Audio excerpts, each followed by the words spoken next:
I'm glad you could join us for the second episode of The Salem Painter. If this is your first time with us, I'm glad you could join us. We'll go over some of the equipment and things we have in a minute.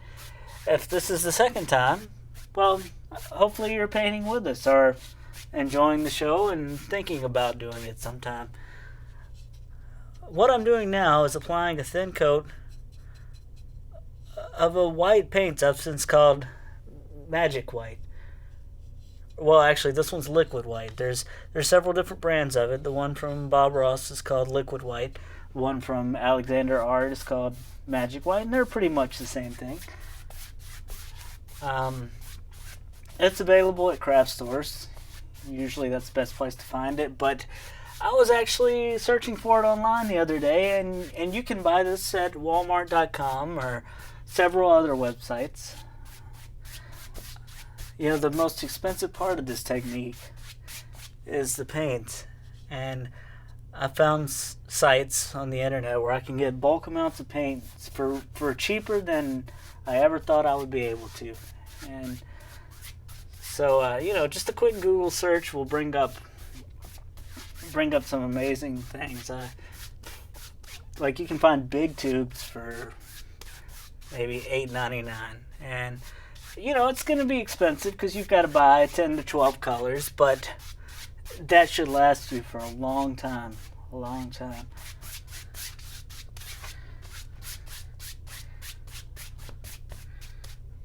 Alright, well, now that we got our canvas ready to go, I think today we'll do maybe a sunset. That's always been my favorite time of day. Is when the sun's going down, just below the horizon, but you have all the pretty colors in the sky, and that's just so beautiful.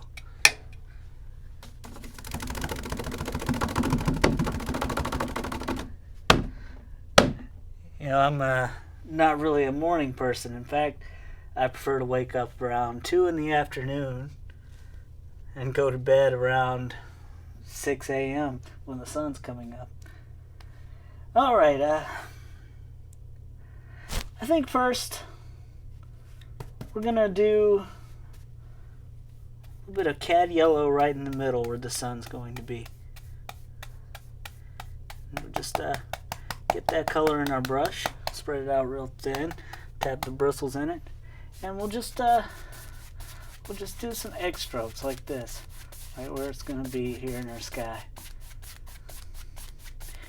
And I think I'm going to put some water in the painting today because that is one of my favorite things to do.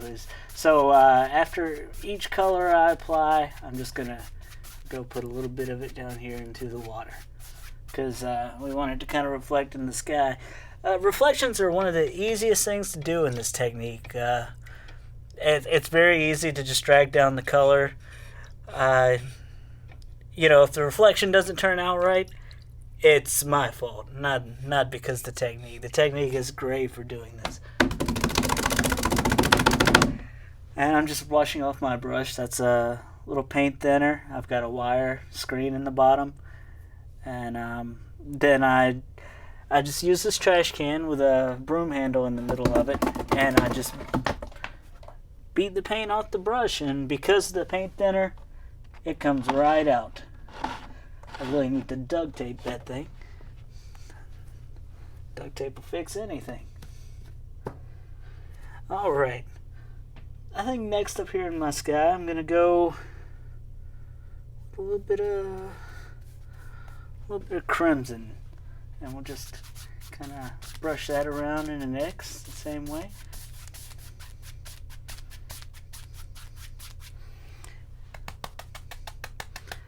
Tap it out and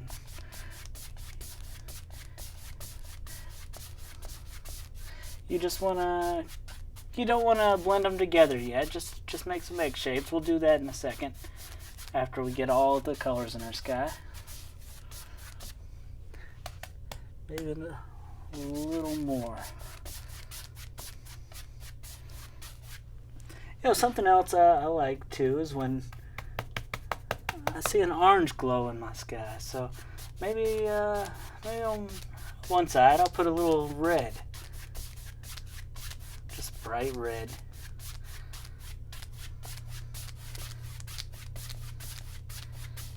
Just mix it in with this crimson. Just different shades of color. Anything you think you might see in the sky. And you know, if this is your world here.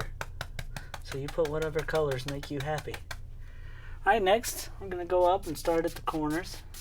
Put a little bit of phthalo blue. You got to be careful with this blue because it's really bright, and if you're not careful, it'll take over all your colors.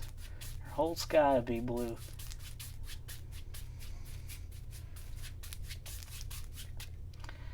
And put some more of that down here where water's going to be, because water usually has a blue or green tint to it. I'm sure this will change a lot by the time the painting's done. But this is also a great way to clean the excess paint off your brush if you get too much. If you know there's going to be water, or even if there's not. You know, a lot of times the colors that are down at the bottom are going to get covered up by the foreground colors anyway, and nobody's going to see those. We cover up all our mistakes. Yeah, I used to watch a lot of Bob Ross, and he'd always say, you know, there aren't any mistakes, just happy accidents. But I disagree. I make mistakes all the time. Like I said in the last episode, it's okay to make mistakes as long as you learn from them. Some of the best things I've made and paintings I've done have been because of mistakes I made. And now when I paint, I do those again. I do those same things, and they're not mistakes. They're really nice parts of the painting. Okay, we're just going to start blending out our sky.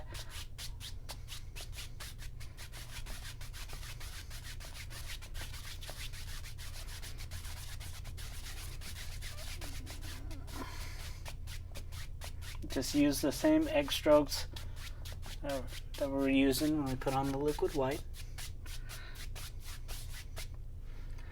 You want to try not to get your blue into your yellow here. Your sky's going to turn bright green, unless you want that. I mean, if you like a bright green sky, then that's the way you should do it. You should make it bright green.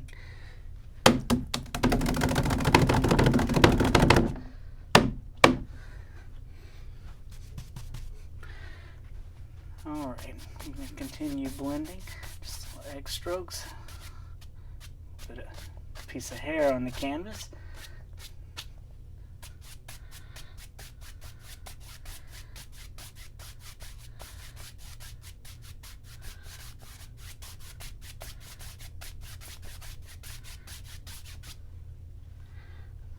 Alright. Just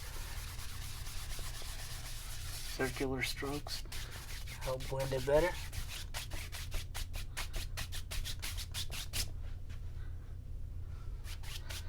You know, maybe we need a little bit of this crimson color down in the water.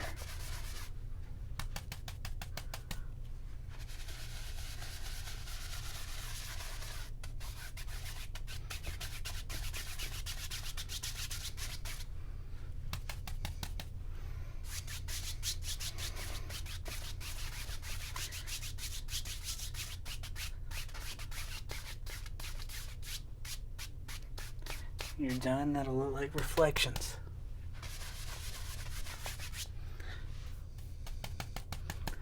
Maybe a little bit stronger. Clean off our brush and blend that out.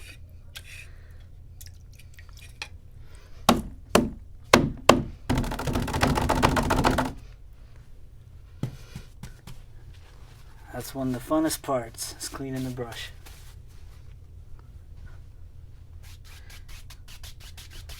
I didn't like doing it at first, but it comes great fun.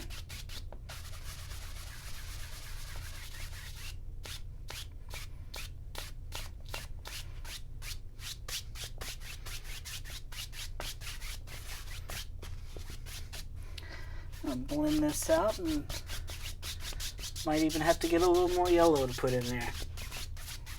It's kind of washing out now that I'm blending it.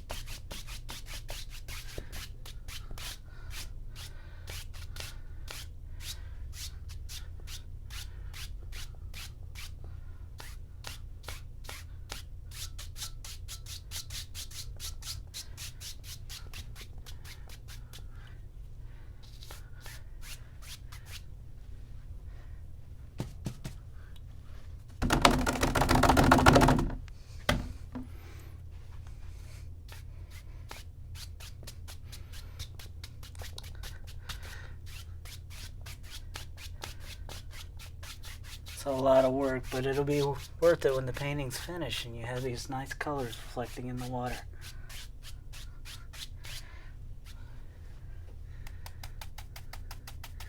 Oh, more of that yellow in there.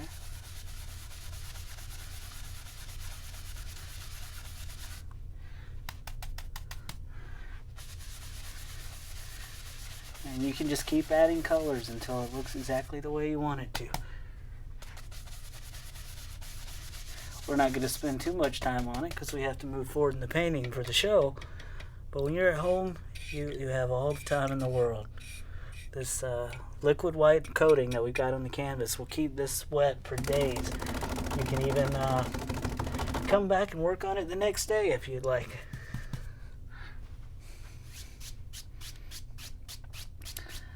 These paints take a while to dry. So when I first started, my girlfriend's daughter would come run her fingers through it. She's 4. She says some of the funniest things sometimes. It's fun to listen to her. Until you want her to stop talking. But that's what she does, and we love her.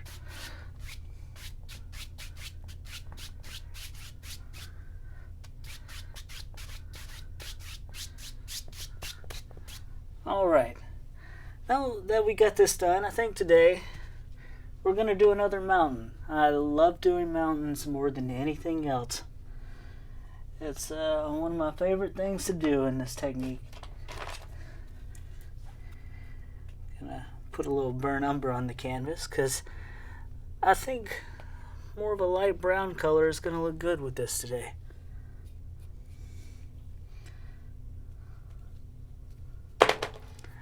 Alright, I'm going to take a little Prussian blue, a lot of Prussian blue, a little burnt umber, make it a little brown, a little Van Dyke brown, really dark color, and we're just going to mix this all up pretty good on the palette. And we got a good thick cut of paint there, and we're just gonna come up to the canvas with it. Today, I think I want my mountain right here.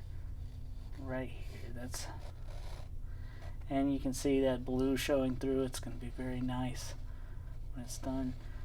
You know, you don't have to use these colors when you paint. You can use whatever colors you like, whatever colors make you happy. You know, my girlfriend's always asking me to paint her a rainbow landscape, and I haven't done it yet, but I think I'll make that for her sometime.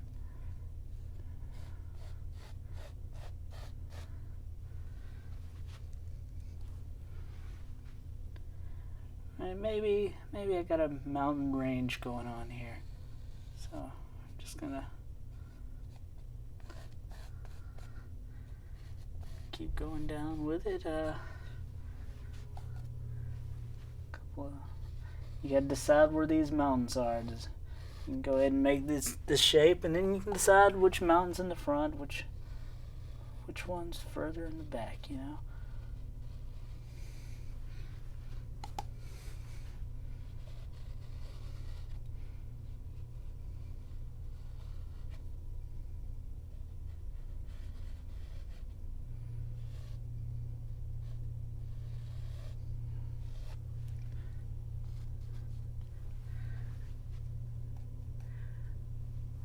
I'm kind of new to the whole painting show TV host thing, so if you think I'm confused, you're absolutely correct.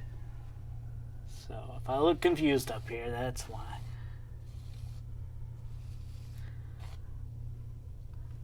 Alright.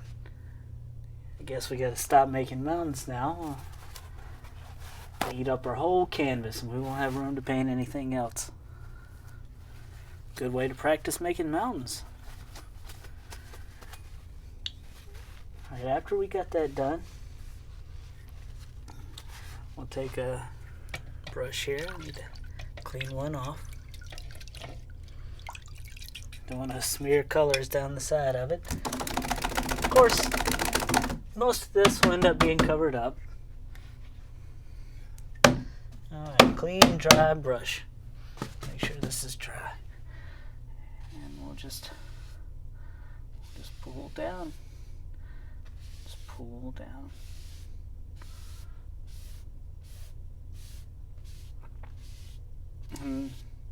And like I said before, this is an excellent way to lay out the angles of your mountain. Decide which direction these mountains are going to go.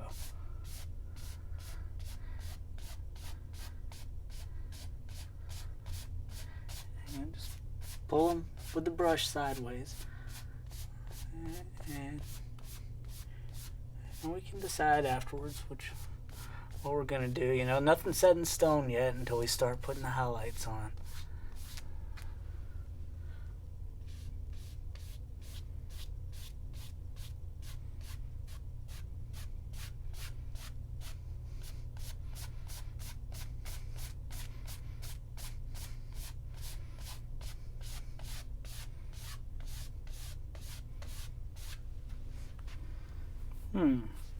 You know, sometimes when you're up close painting and you're looking at the canvas, it's hard to tell what's going on. You don't know what you've got. So every few minutes when you're painting, it helps to just stand back and take a look at what you've got and make sure you like the direction things are going.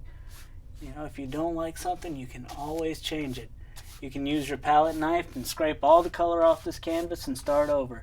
I mean, there's going to be a certain amount that's scrubbed into the canvas, and it's going to stay there. But like I said, nothing here is set in stone. You can. Sometimes it's interesting to have a color already on the canvas. I think later in the series we're going to do something where maybe I paint a design on the canvas and acrylic painting, and we'll some acrylic paints, and we'll let it show through. Because all of these colors, well, most of these colors I'm using today are transparent. I mean, they may look very dark, but they're still going to show through when the painting's, whatever's behind it's going to show through a little bit when this painting is finished.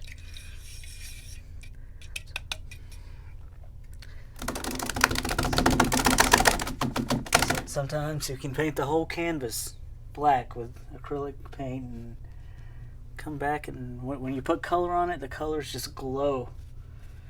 Oh, up here in the sky, what I was doing with this little brush, sometimes I don't get all my brush strokes out, and I just like to go back over it and kind of blend them. It's probably better to do it with a 2-inch brush, but I just had this clean and it looked nice. All right. Go ahead and clean that brush off.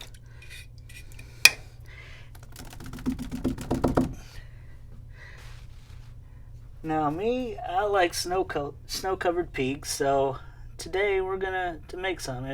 If you don't like snow-covered peaks, you can leave them just like that. That would be a very nice mountain. I'm gonna get just a tiny touch of the red from down here and mix it in with my white today, because I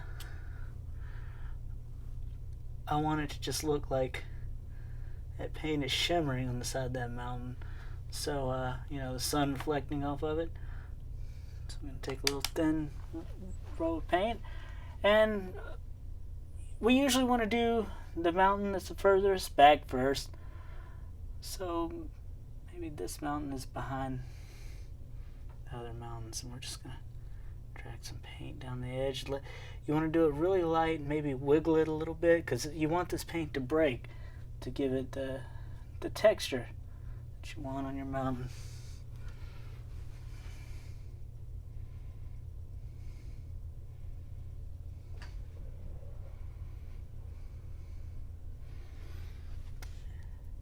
And once again, nothing's set in stone. If you don't like the shape of your mountain, this is another chance to just change it.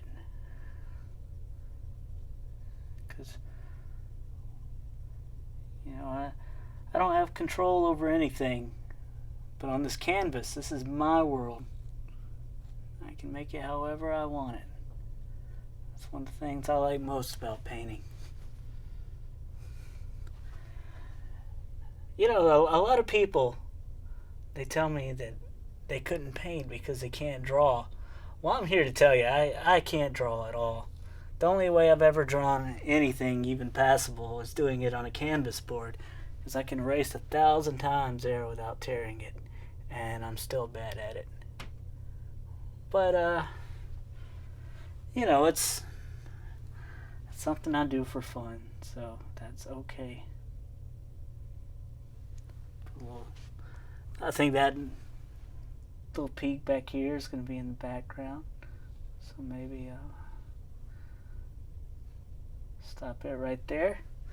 And when I come back and do the shadow colors here in a second, I'm going to go back over that peak.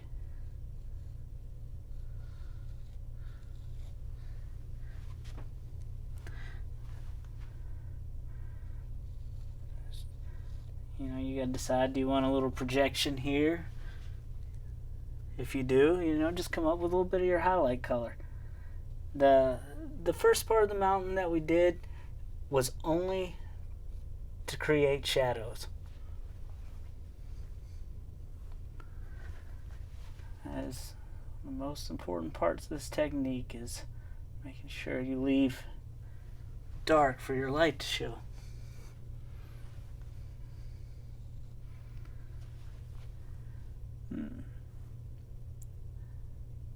Alright, I think what we're going to do next is take a little bit of the phthalo blue, the same that we did in the sky. You know, it's good to use a really limited palette of colors because it's easy to make a theme around it. Like, you know, if I'm using similar colors, I know that my mountain is going to look good with my sky. Sometimes when we're painting and we want to make something really far away, a good way to do that is make it so the color is not much brighter than the sky, just a really light color. And you know, if there's a place where you think in your world there'd be a darker shadow, well, don't, you know, maybe leave some of the back shadow color there. It's okay, just however you want this to look. This is your world, and if you know, if you want other people to like these paintings a lot, you probably want to make the shadows like they normally would be. But like I said, it's your world. If you want shadows to operate different, you can do that, because you have freedom on this canvas.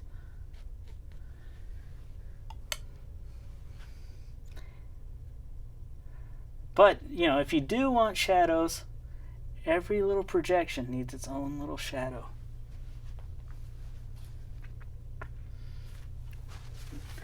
I think we're going to clear off our palette knife.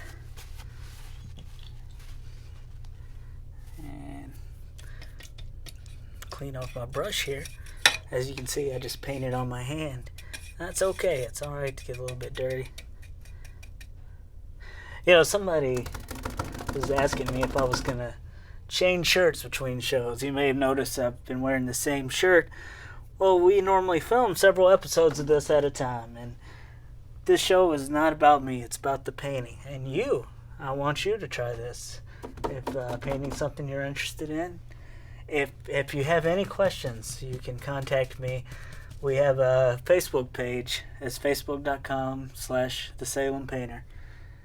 And, if you have any questions, feel free to ask. Because I know when I started, I had so many questions.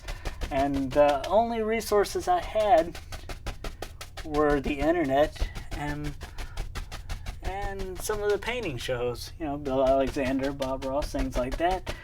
There's actually one I like to watch on YouTube. It's a guy named Kevin Hill, and his YouTube channel is Kevin Oil Painting, I believe.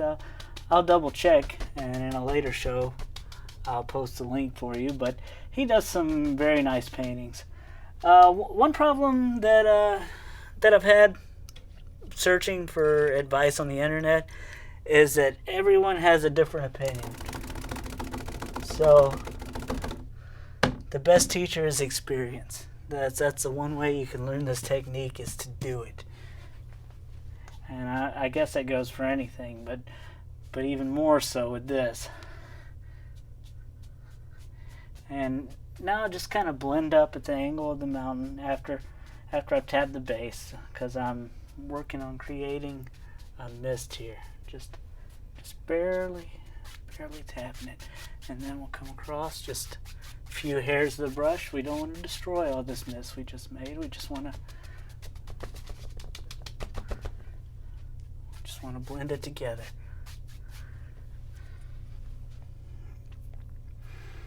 All right.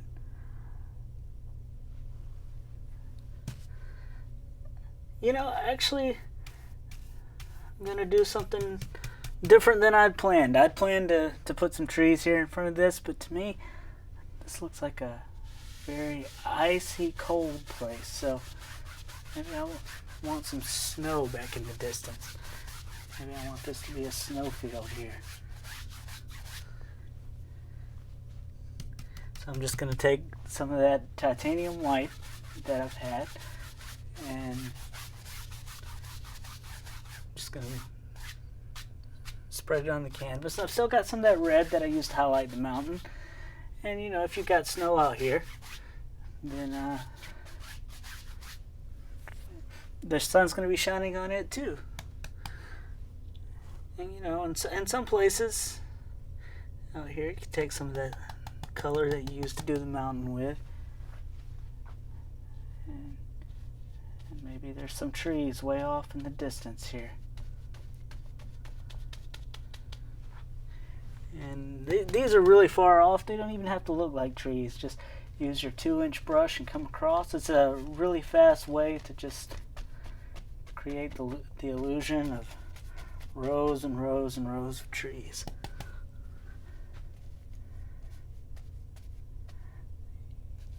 This is all very easy. It's not hard work.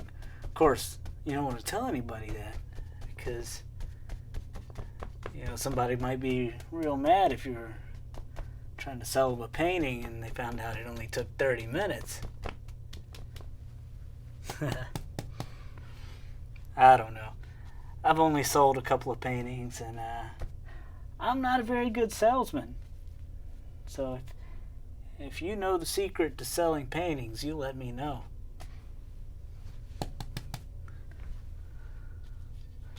Maybe another row of trees up in here.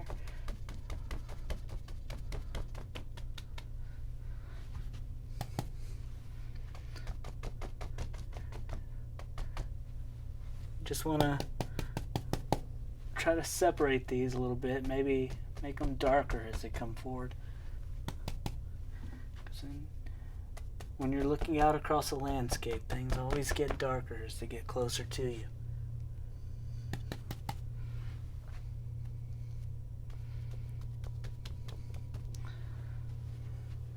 All right. And clean off my brush.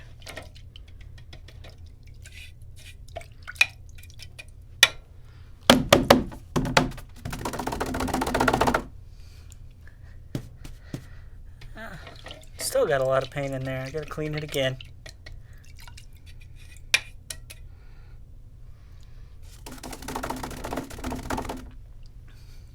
Alright, there we go. And if you're wondering what I'm doing down here, I keep a pile of napkins on the table. Just after I clean my brush, I just tap them out on the napkin to make sure I get all the excess color out. But usually, by the time you've washed your brush and beat it on your beater bar here, it gets off most of the color. So that's nice. Alright. Once again, I'm going to go down into my titanium white.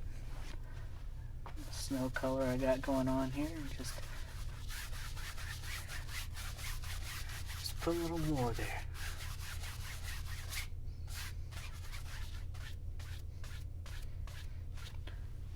Just covering up all those nice reflections we spent so much time on. It's okay if you cover things up.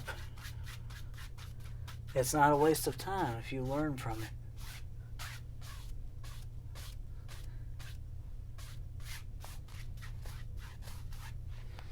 Alright, now I'm going to lay that to the side. I'm going to take one of my 1-inch brushes. Now here, the light's coming from this direction, so from these bushes and trees here, we're going to have a little bit of shadows and things that come down into the snow. So we can just pull a little bit of that darker color down into the snow. Sometimes, not just shadows, sometimes you see things through the snow, especially at the edge of a tree line where maybe the snow hasn't covered as hard.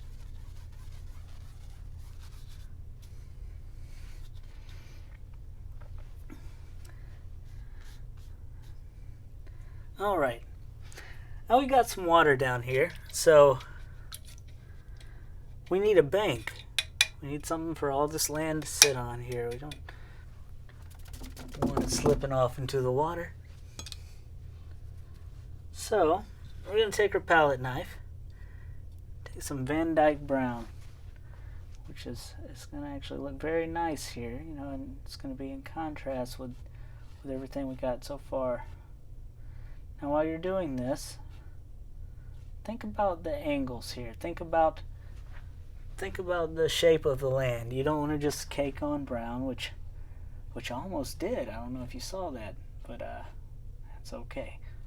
We can straighten it out.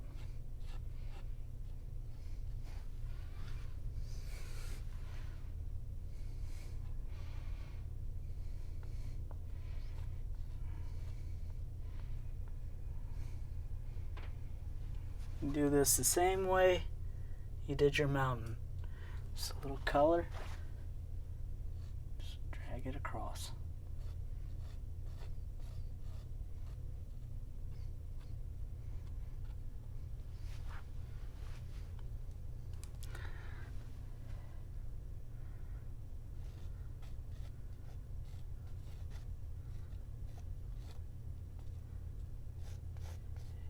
You decide which way this land goes. However you want it, whatever makes you happy, that is good.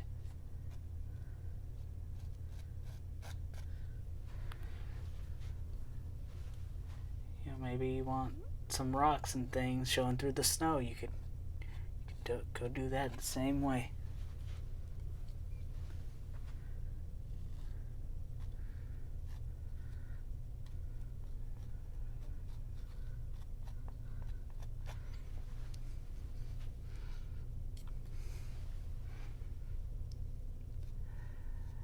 I'm from down in the south, and it doesn't snow very much there, but I remember when I was 4 years old and the first time I saw snow, it amazed me.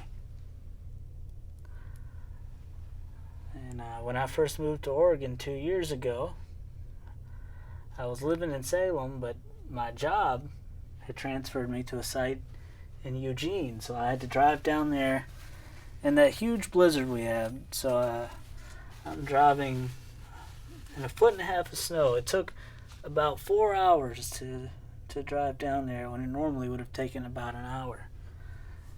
And that was not pleasant. I don't want to do that again. Alright, I'm going to take a little bit of this burnt umber, so lighter brown, and mix it with some liquid white and a little titanium white. And I'm just going to highlight this. It's just, in different little places along here. Make it look like the sun's hitting it. Make it a little brighter. And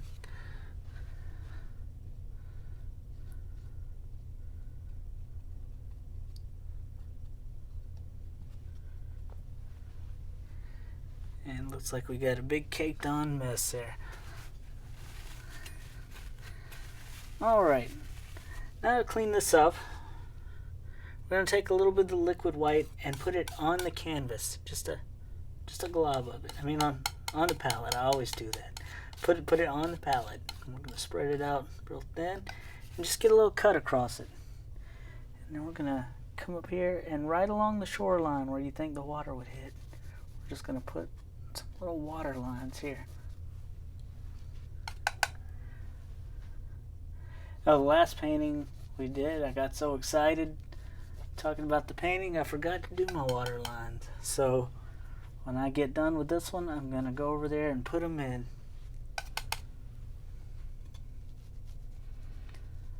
Once again, that's a great thing about using oils. They don't dry quickly, so you have a lot of time to go back and change things. Go back and make your mistakes worse. That's what I usually do. Always fun.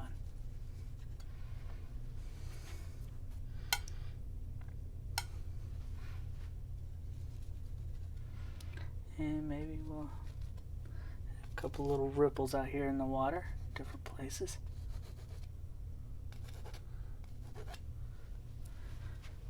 Alright. Clean off the palette knife. Okay, now when I look at this painting, I feel like maybe it needs more trees. Maybe an evergreen tree back here in the background.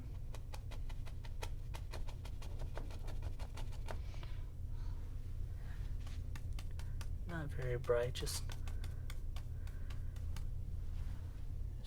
way back in the distance. Maybe one here covering up part of that mountain we just made.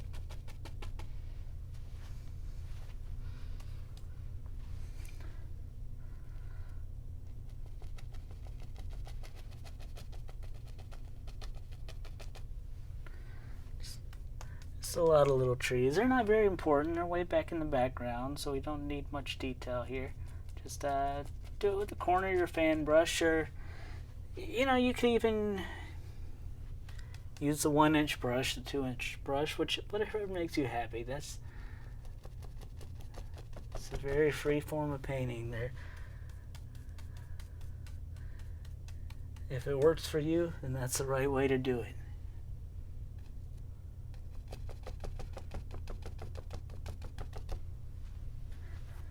Alright. Next, I think we're going to come forward in the painting and maybe put some land coming across here. So, we want to go some very dark colors, maybe some blue, maybe the color you used on your mountain.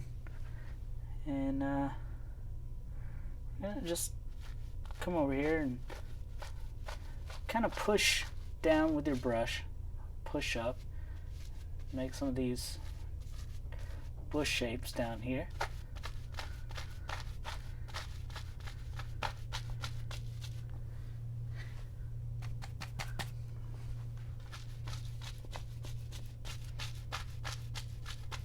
As you come forward, you want this to get darker, so maybe mix in a little black with it.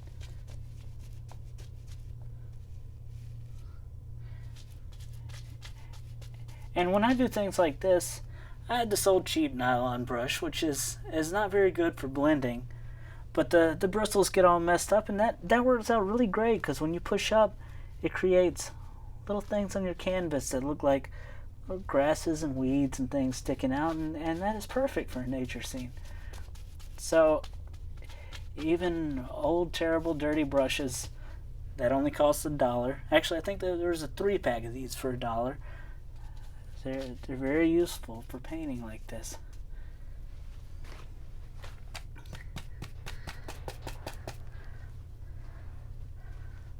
Maybe this goes on across. Maybe the way and goes all the way across here.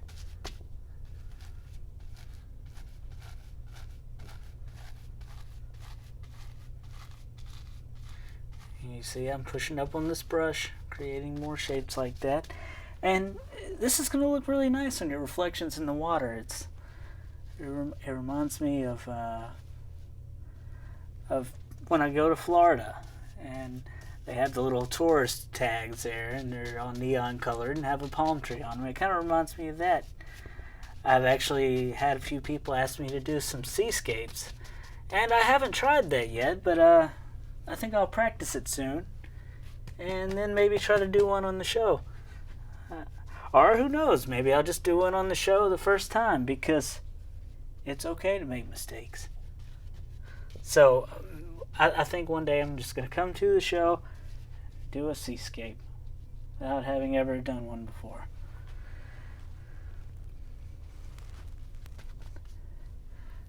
Alright. Now that we're a little bit closer in the painting, it's time to put on some highlights. So I'm going to take my 1-inch brush, and if it's snowing, you don't necessarily have to use the normal colors you would use to highlight stuff. You can use white mixed with blue. That'll make some of the most beautiful bushes you've ever seen. These snow paintings are very interesting to me. It's kind of like what I said with the mountains on the last show.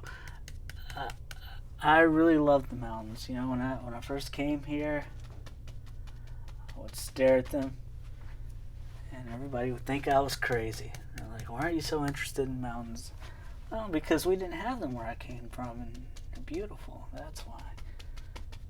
And as you come down, you do each bush individual and separate. Don't be afraid to put a little bit of different color in there. If you want to get some yellow, let's get some yellow and mix in with that. Ooh, that's a bright one right there on the corner.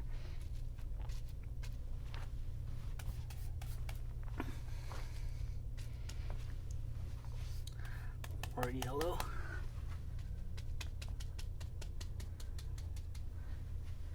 Maybe a little up in here. There's some flowers. They haven't frozen yet.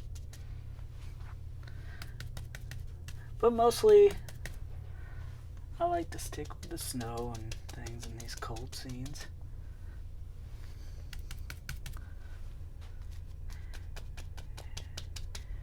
As you can see, those little things we were talking about were sticking out. They're still visible after you start putting highlights on. It's gonna make your painting very interesting.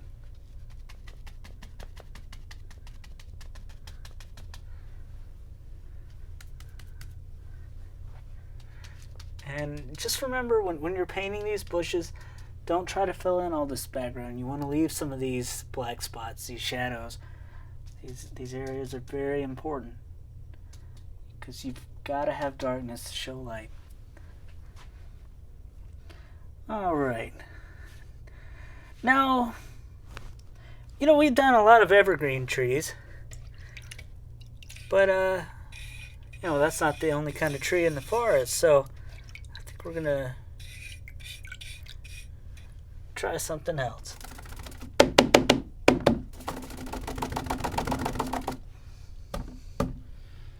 Alright. I'm gonna get a lot of dark color here, and I'm gonna go back and forth with my brush. Maybe a little sap green in there. Go back and forth with my brush until I've got a nice chiseled tip here. Maybe even more.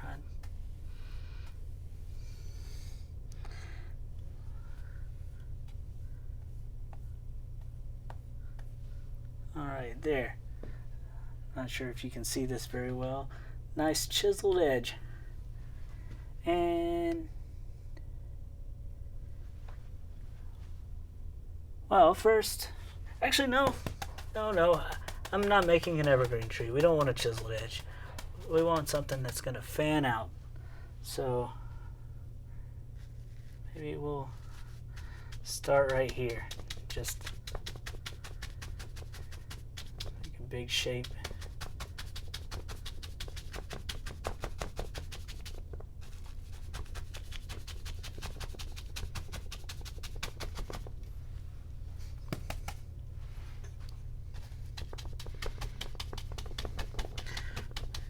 And you know, if you have areas that show through, that's very nice. You're gonna see those shapes. You're gonna see the sky and things through the top of trees. It's not gonna cover up everything.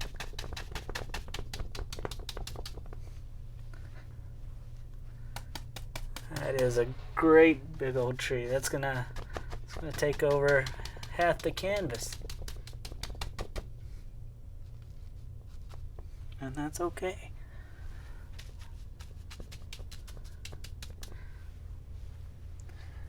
And after we do this, we want to decide how we want to highlight this tree. There's snow all over the mountains and bushes, so I think it'd be nice to highlight this tree that way. But before we do that, I'm going to take this brush. This is a script liner brush, and as I've said many times throughout these paintings, a thin paint will always stick to a thick paint. So we're going to get some paint thinner, just a little bit out of the can. It's okay. You can use clean paint thinner or stand oil if you would like, but you know, for a dark paint, it's not really going to matter. So we want to roll this around in the paint, coat it really well, and we're going to want to start making some branches that come down.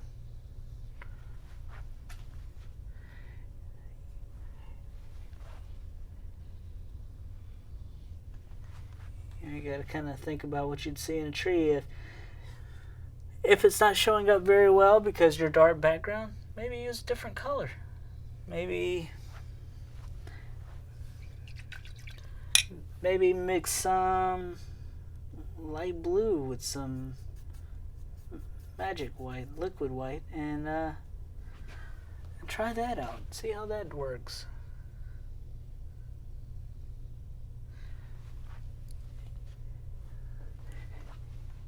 You know, this most of this will not be visible by the time we put on our highlights. But I'm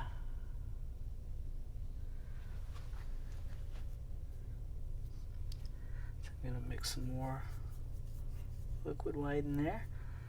The paint thinner. This has to be very thin or it will not flow off your brush. It'll just smear like it did here on the trunk.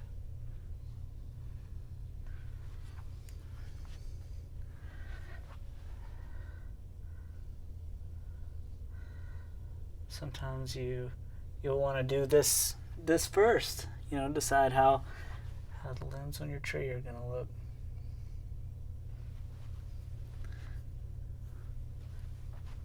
Build the tree around that. Other times you want to put the background in. You know, when you're doing a painting, you always want to do what's in the back first. So before you can do the front of the tree, we need to do the back of the tree. And as I said, most of this will be covered up, but when you look at the painting, you'll still be able to see these little things going on in the background.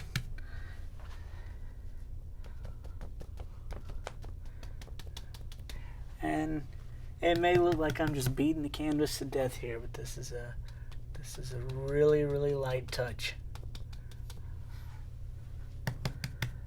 And if your color's not coming off your brush onto the canvas, it's because it's not thin enough. You just add a little paint thinner to it, and it will.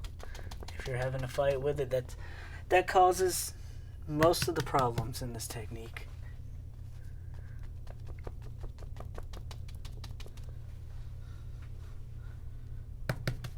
And remember, you gotta leave some of your dark areas.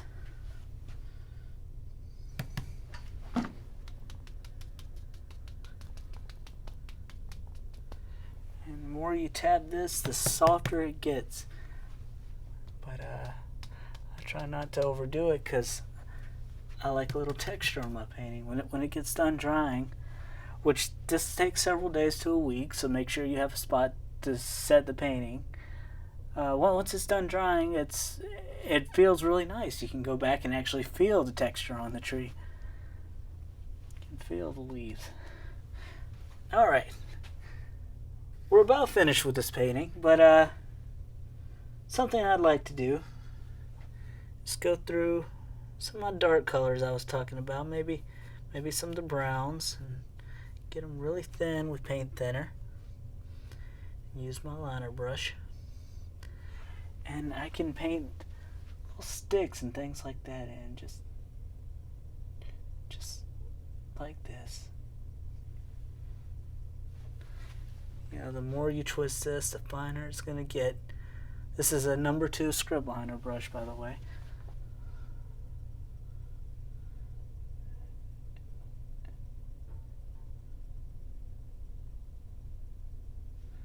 You know, you can do little things like that in your painting. Little grasses, just wherever you think these would go, wherever you think they would grow.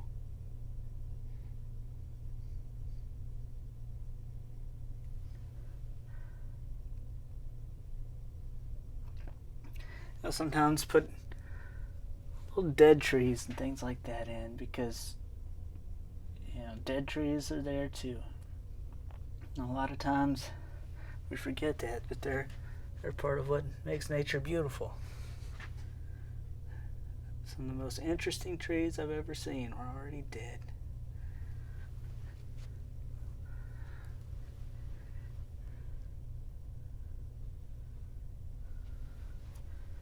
All right. And I don't want to put too much of this kind of stuff because you can work your painting to death. But anywhere I put in these, you want to maybe get a little paint on your brush and cover up the base of them so they don't look like they're just floating around out there.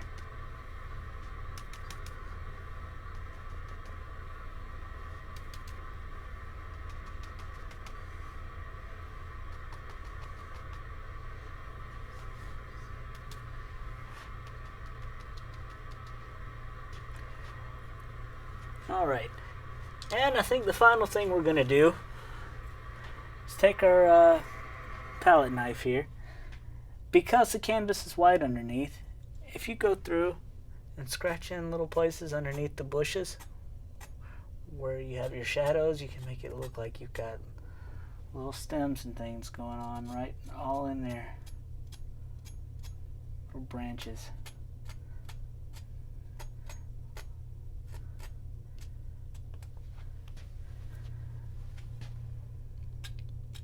And you always want to step back and take a look at your painting to see what you've got. Maybe a few more in here. You don't want to scratch it to death. It's just nice to have a few of them in there. And I think that's all for this painting. I hope that you'll join us for our next episode. And, contact us online. We'd really love to hear from you. Not just me, but all the staff here at CCTV. If you get the chance, you should really help those guys out. They do a lot for the community.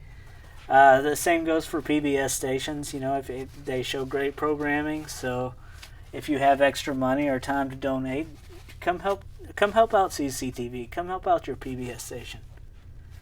Well, thanks for joining us. I'll see you next time.